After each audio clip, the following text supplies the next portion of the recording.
प्रारंभिक जीवन। डॉक्टर भीमराव अंबेडकर का जन्म 14 अप्रैल 1891 को महू के शहर और सैन्य छावनी में हुआ था, जिसे अब आधिकारिक तौर पर डॉक्टर अंबेडकर नगर के रूप में जाना जाता है, अब मध्य प्रदेश में है। वे रामजी मालोजी सकपाल, एक सेना अधिकारी जो सूबेदार के पद पर थे, और भीमाबाई सकपाल, लक्ष्मण मुर्बादकर की बेटी की 14वीं और अंतिम संतान थे। उनका परिवार आधुनिक महाराष्ट्र के रत्नागिरी जिले के अंबड़ावे, मंदनगढ़ तालुका शहर से मराठी पृष्ठभूमि का था। अंबेडकर का जन्म एक महार दलित जाति में हुआ था, जिन्हें अछूत माना जाता था और सामाजिक आर्थिक भेदभाव के अधीन किया जाता था। अंबेडकर के पूर्वजों ने लंबे समय तक ब्रिटिश ईस्ट इंडिया कंपनी की सेना के लिए काम किया था। जब उन्हें पानी पीने की जरूरत होती थी, तो ऊंची जाति के किसी व्यक्ति को ऊंचाई से पानी डालना पड़ता था, क्योंकि उन्हें पानी या उस बर्तन को छूने की अनुमति नहीं थी जिसमें पानी था। यह कार्य आम तौर पर युवा अंबेडकर के लिए स्कूल के चपरासी द्वारा किया जाता था, और अगर चपरासी उपलब्ध नहीं होता था तो उन्हें बिना पानी के रहना पड़ता था। उन्होंने बाद में अपने लेखन में इस स्थिति का वर्णन कोई चपरासी नहीं, कोई पानी नहीं के रूप में किया। उन्हें एक बोरी पर बैठना पड़ता था, जिसे उन्हें अपने साथ घर ले जाना होता था।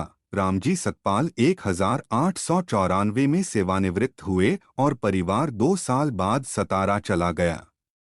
उनके इस कदम के कुछ समय बाद ही अंबेडकर की मां का निधन हो गया। बच्चों की देखभाल उनकी मौसी ने की और वे कठिन परिस्थितियों में रहे।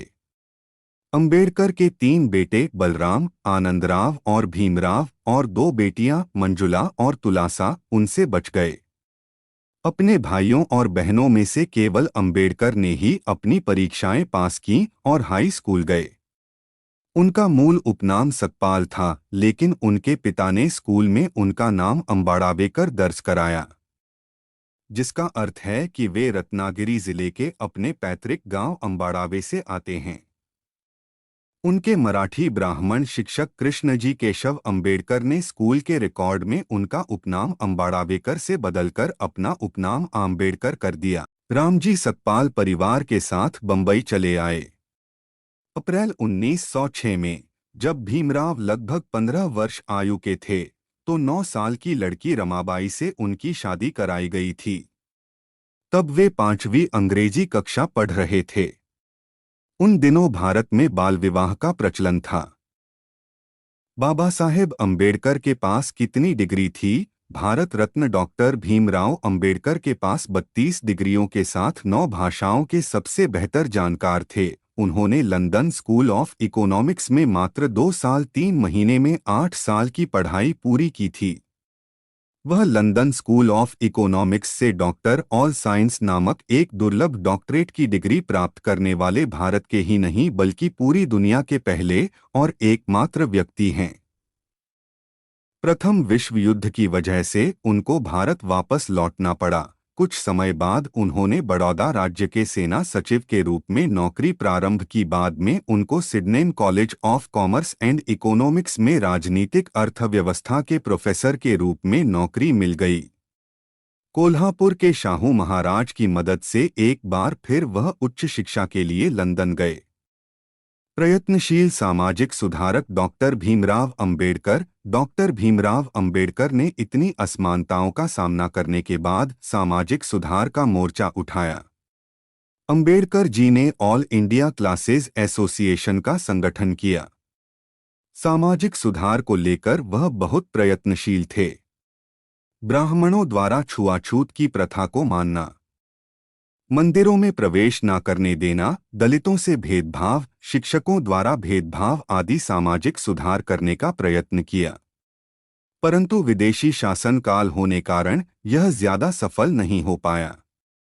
विदेशी शासकों को यह डर था कि यदि यह लोग एक हो जाएंगे तो परंपरावादी और रूढ़िवादी वर्ग उनका विरोधी हो जाएगा। छुआछूत विरोधी संघर्ष। डॉक्टर भीमराव अंबेडकर छुआछूत की पीड़ा को जन्म से ही झेलते आए थे। जाति प्रथा और ऊंच नीच का भेदभाव वह बचपन से ही देखते आए थे और इसके स्वरूप उन्होंने काफी अपमान का सामना किया। डॉक्टर भीमराव अंबेडकर ने छुआछूत के विरुद्ध संघर्ष किया और इसके जरिए वे निम्न जाति वालों को छुआछूत की प्रथा से मुक्ति दिलाना चाहते थे और समाज में बराबर का दर्जा दिलाना चाहते थे। 1920 के दशक में मुंबई में डॉक्टर भीमराव अंबेडकर ने अपने भाषण में यह साफ साफ कहा था कि जहां मेरे व्यक्तिगत हित और देश हित में टकराव होगा वहां पर मैं देश के हित को प्राथमिकता दूंगा, परंतु जहां दलित जातियों के हित और देश के हित में टकराव होगा वहां मैं दलित जातियों को प्राथमिकता दूंगा। वे दलित वर्ग के लिए मसीहा के रूप में सामने आए, जिन्होंने अपने अंतिम क्षण तक दलितों को सम्मान दिलाने के लिए संघर्ष किया। सन 1927 में अछूतों को लेने के लिए एक सत्याग्रह का नेतृत्व किया और सन 1937 में मुंबई में उच्च न्यायालय में मुकदमा जीत लिया। डॉक्टर भीमराव अंबेडकर बनाम गांधी जी। सन 1932 में पुणे समझौते में गांधी और अंबेडकर आपसी विचार विमर्श के बाद एक मार्गदर्शन पर सहमत हुए। वर्ष 1945 में अंबेडकर ने हरिजनों का पक्ष लेने के लिए महात्मा गांधी के दावे को चुनौती दी और what Congress and Gandhi have done to the untouchables नामक लेख लिखा। सन 1947 अंबेडकर भारत सरकार के कानून मंत्री बने। भीमराव अंबेडकर गांधी जी और कांग्रेस के उग्र आलोचक है। 1932 में ग्राम पंचायत बिल पर मुंबई की विधानसभा में बोलते हुए अंबेडकर जी ने कहा, बहुतों ने ग्राम पंचायतों की प्राचीन व्यवस्था की बहुत प्रशंसा की है। कुछ लोगों ने उन्हें ग्रामीण प्रजातंत्र कहा है। इन देहाती प्रजातंत्रों का गुण जो भी हो, मुझे यह कहने में जरा भी दुविधा नहीं है कि वे भारत में सार्वजनिक जीवन के लिए अभिशाप हैं। यदि भारत राष्ट्रवाद उत्पन्न करने में सफल नहीं हुआ, यदि भारत राष्ट्रीय भावना के निर्माण में सफल नहीं हुआ, तो इसका मुख्य कारण मेरी समझ में ग्राम व्यवस्था का अस्तित्व है। बाबा साहेब अंबेडकर ने अपने विचार और काम दोनों ही स्तर पर दलित समाज को जो दिया है, वैसा योगदान किसी और का नहीं है। महात्मा ज्योतिबा फूले सवर्णों में से कहलाते थे, हालांकि ऐसे भी लोग थे जो उन्हें सवर्ण नहीं मानते थे। उन्होंने सामाजिक समता के लिए अपने घर के पानी का हौद सबके लिए खोल दिया, दलित बच्चों और लड़कियों के लिए स्कूल खोले। पेरियार का काम भी दलित चेतना को जगाने का ही था, पर उनका तरीका थोड़ा आक्रामक था। अंबेडकर का इन दोनों लोगों से कुछ अलग दृष्टिकोण था। वो चाहते थे कि भारत की संस्कृति को नुकसान भी न पहुंचे और दलितों को जो अधिकार मिलने चाहिए वे उन्हें हासिल हों, देश समाज में उनका सम्मान बढ़े। वो चाहते थे कि समाज में दलितों का स्तर ऊंचा उठे और उन्हें बराबरी का दर्जा हासिल हो, उच्च वर्ग उन्हें अपने बराबर रखकर देखे। उन्होंने सबसे पहले बहिष्कृत हितकारिणी सभा की स्थापना की और उसके माध्यम से सबको संगठित करने की कोशिश की, दलित समुदाय को समझाने की कोशिश की कि तुम गुलाम बनकर रह रहे हो और इसका कारण तुम्हारी अस्पृश्यता है।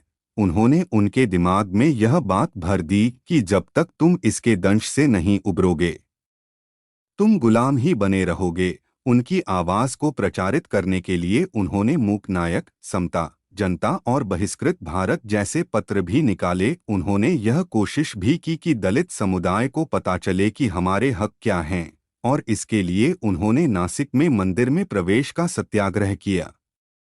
उन्होंने देखा कि महाड़ में एक ऐसा तालाब जहां जानवर पानी पी सकते हैं, वहां आदमी को, जो कि दलित हैं, पानी पीने का अधिकार नहीं था। वहां उन्होंने इसके लिए आंदोलन किया। इस तरह बाबा अंबेडकर ने उन्हें ध्यान दिलाया कि इस देश के वे भी नागरिक हैं और उन्हें भी एक आम नागरिक जैसे अधिकार हासिल हैं।